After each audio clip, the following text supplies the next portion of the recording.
Good afternoon, brothers and sisters. This is Matt Nereim. I am founder of WTC6 Truth Movement on Facebook. This video is about hidden and censored information not even the so-called Truth Movement is talking about.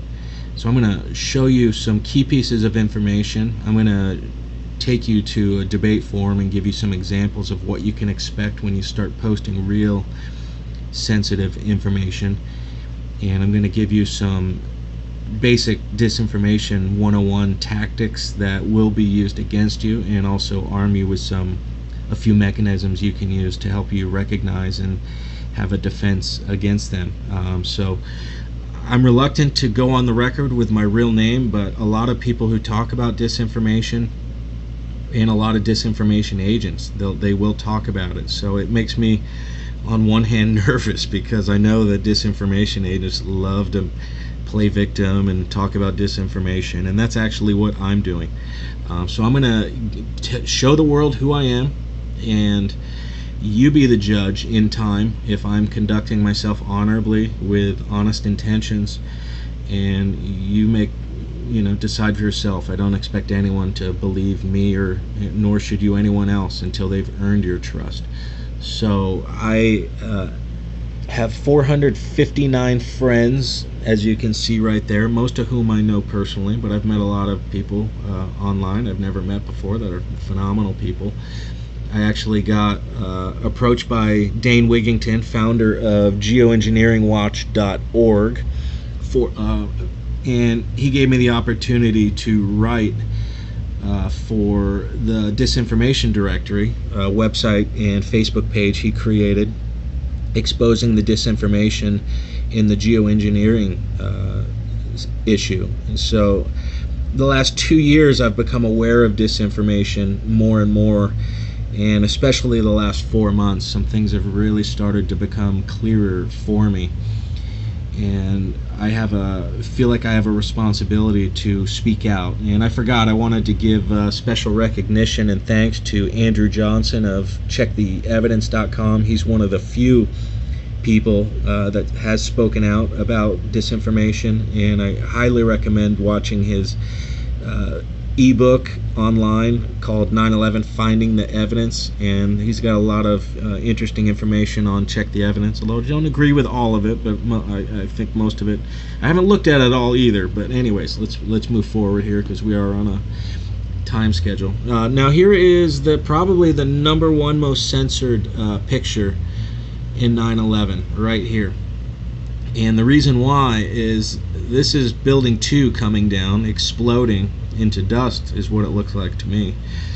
But on the left here you'll see building 6, and there is some very strange, anomalous rusting type damage. Now no debris is anywhere near here.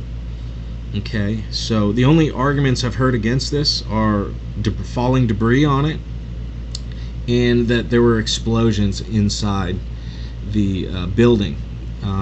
And moving forward, I think you'll see that neither of those two can account for the damage. But the important thing here is, whatever conspiracy theory you believe, whether it's the government's conspiracy theory version that planes and fire caused that damage, or whether you believe one of the 3 main and dominant 9/11 truth theories, which are #1, thermite caused the destruction, or #2 is controlled demolition, and the 3rd is mini nukes, or I guess the 4th would be some combination of the 3 or all 3. But whatever you believe, it's got to account for all the evidence, as I said. So that's the important thing to remember here.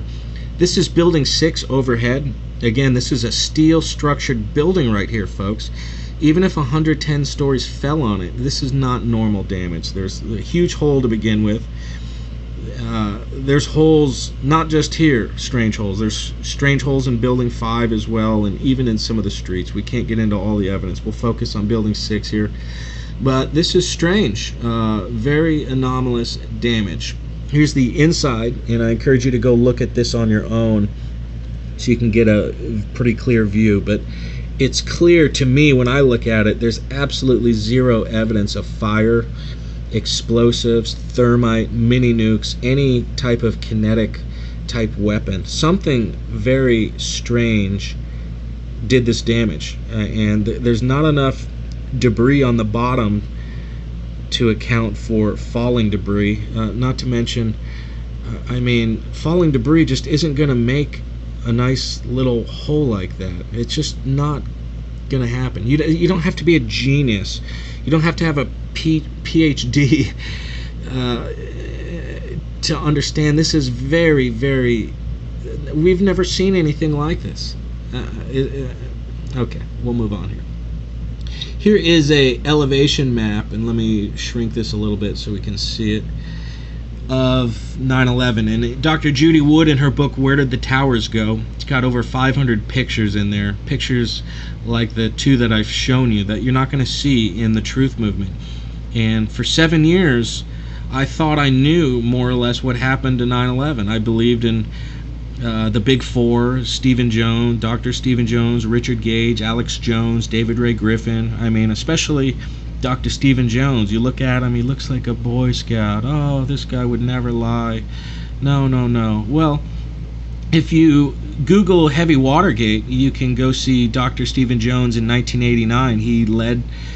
He actually coined the term cold fusion and led the cover-up of cold fusion, which is free energy technology. Now, hot fusion is nuclear technology. Cold fusion is called that because it's nuclear technology, but without the heat and without the radiation. So these technologies can be used for free energy and good things, or they can be used for bad things. And the idea that some kind of cold fusion, free energy weapon, whatever you want to call it, the idea that that's a strange and crazy idea is ridiculous to assert. Look, here's Building 7 on the left here. Look at how small that rubble pile is. Look at Building 6. This is weird. You can't see the holes in Building 5 here, but this is One World Trade. Look at how small this debris pile is. Here's the second tower, and this is the other smoking gun right up here. Building 4, folks. This is the northwest corner that remains. The rest of this simply went missing. I don't know how else to explain it. There's little and no significant rubble here to say, oh, it got smashed or this or that. This is flat out weird, folks. And the thing to remember here, and the Disinfo agents are going to put it on you to describe what kind of weapon is, and it's not up to us to describe what kind of weapon was used. If you don't have secret black op technology or the highest secret clearances in government or military contractors, you're not going to have a freaking clue what did this. We can have a basic understanding, but in terms of details and how much energy or this or that, so the less we say about it is better, because I try to refrain from speculation. But when you go into a 9/11 debate group and post something like this, you're going to get kicked out promptly. And this is what happened to me in 9/11 debates. It's supposed to be a debate group. My first post: can anyone possibly explain how WTC 6 has been excluded from every single documentary on 9/11 and the leaders of the truth movement are silent on this subject?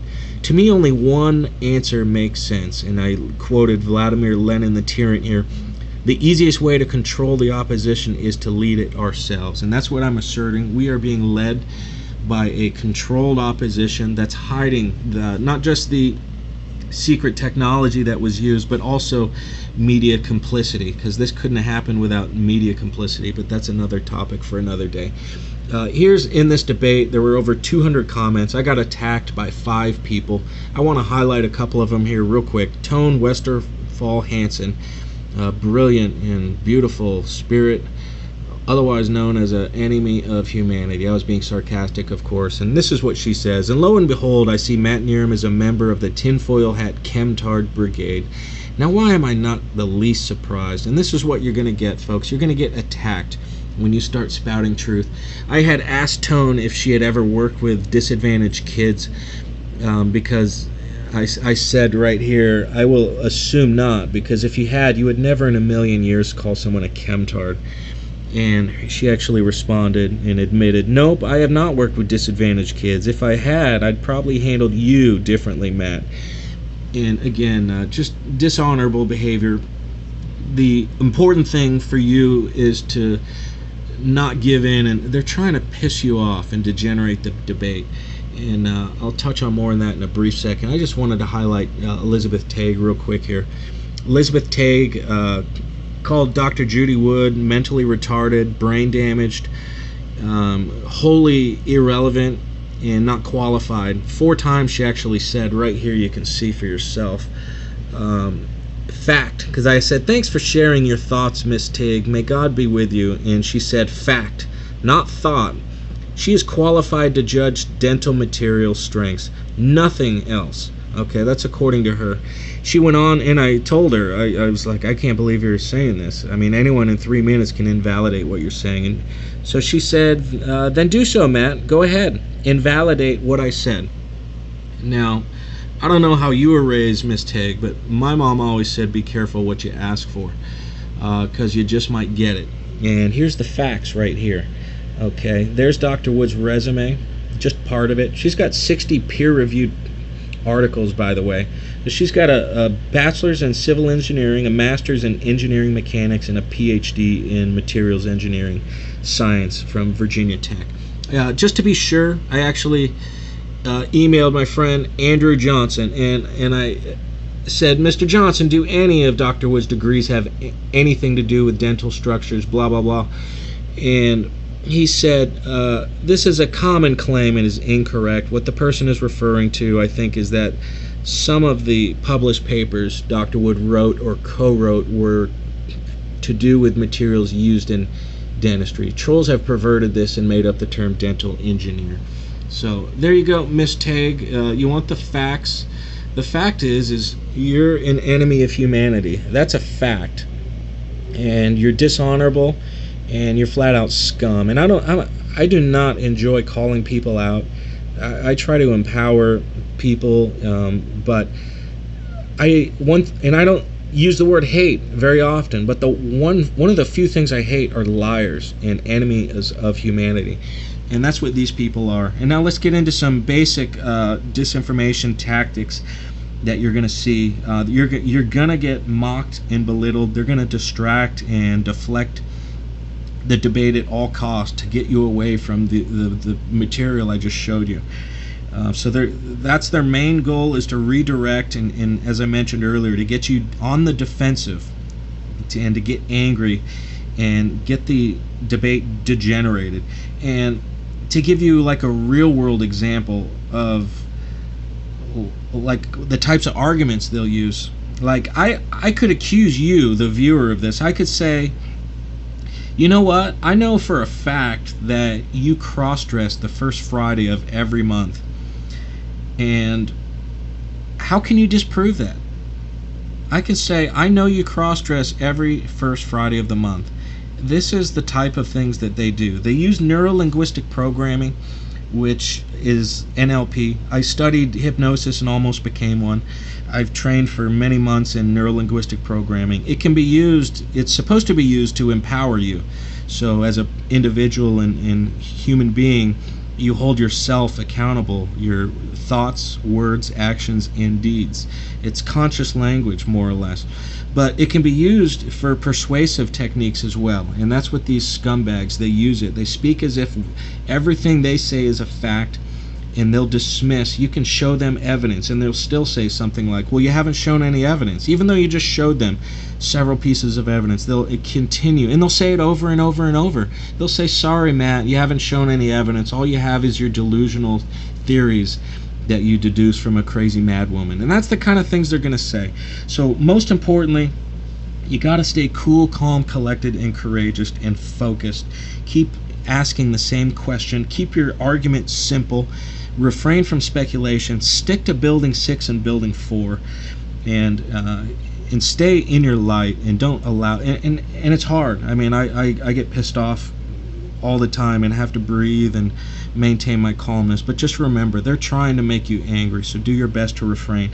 Time's out, folks. Thank you for your time. Please go to WTC6 Truth Movement Facebook page and like it. Share it with your friends. God be in your heart and spirit. Thank you.